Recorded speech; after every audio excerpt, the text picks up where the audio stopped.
အားလုံးပဲမင်္ဂလာပါဒီနေ့တော့ဘယ်လိုအကြောင်းလာပြောမလဲဆိုရင်တော့လူနဲ့မန်လီကင်သူတို့နှစ်ယောက်လာမဲ့15ရက်နေ့မှာဆင်ပြန်ရတော့မယ်ဒီတစ်ခါဆင်ပြန်တော့ဘယ်သူကအာသာချဲစိတ်တယ်ဘယ်သူကအာနန်ချဲစိတ်တယ်ဆိုရင်နည်းနည်းတော့လာပြောပြချင်ပါတယ်ဒါဆိုရင်တော့သူတို့အသက်ဘယ်လောက်လဲဆိုရင်တော့မန်လီကင်ကသူ့ရဲ့အသက်38သူ့ရဲ့ရမ်းမြင့်က9ပေ31စင်တီမီတာနဲ့ဆိုရင်180ဝမ်းမှာကြတော့စုစုပေါင်းပဲနှစ်ပွဲထိုးထားလဲဆိုရင်တော့ဝမ်းမှာအလုံးပေါင်း9ပွဲမှာလူနဲ့ပဲစော်ပါတယ်ကျန်တဲ့ပွဲတစ်ပွဲမှမစော်သူနိုင်ပွဲ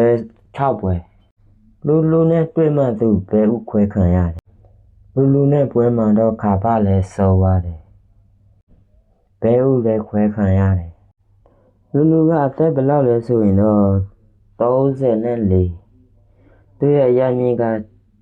60စင်တီမီတာနဲ့ဆိုရင်184ဒီပွဲမှာတော့ဘယ်သူကဖိအားများလဲဆိုရင်တော့ကျွန်တော်ခန့်မှန်းချက်ဆိုရင်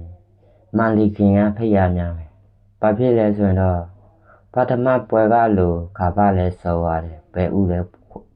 ခွဲခံထိရတယ်ဒါပေမဲ့ဒီတစ်ခါတော့ဆုံးခဲ့မယ်ဆိုရင်ခါပါနှစ်ခုလုံးဆုံးရမယ်ဒါကြောင့်ဒီပွဲမှာတော့သူဖိအားတော်တော်လေးများတယ်မန်လီကင်က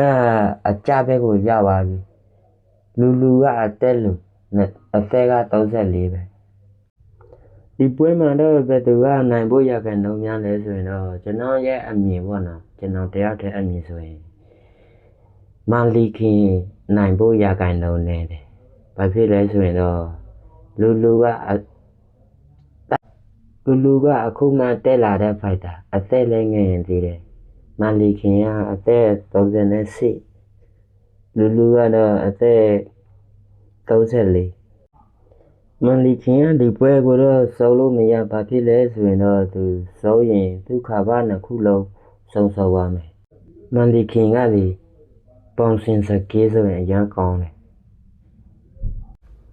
ဒီပွဲမှာမန်လီကင်ဘယ်လိုမျိုးပွဲထက်လာမလဲဆိုရင်တော့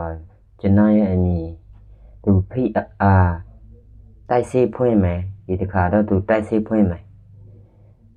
မတုံ့ဆော့ဘူးအစစ်တိုးမယ်ဒီပွဲကိုတော့ဝယ်ကြည့်ရတာတော်တော်လေးတန်တယ်ဘာဖြစ်လဲဆိုရင်တော့ဒီပွဲတာလေးနဲ့ရောက်တော်တော်လေးကိုကြားတယ်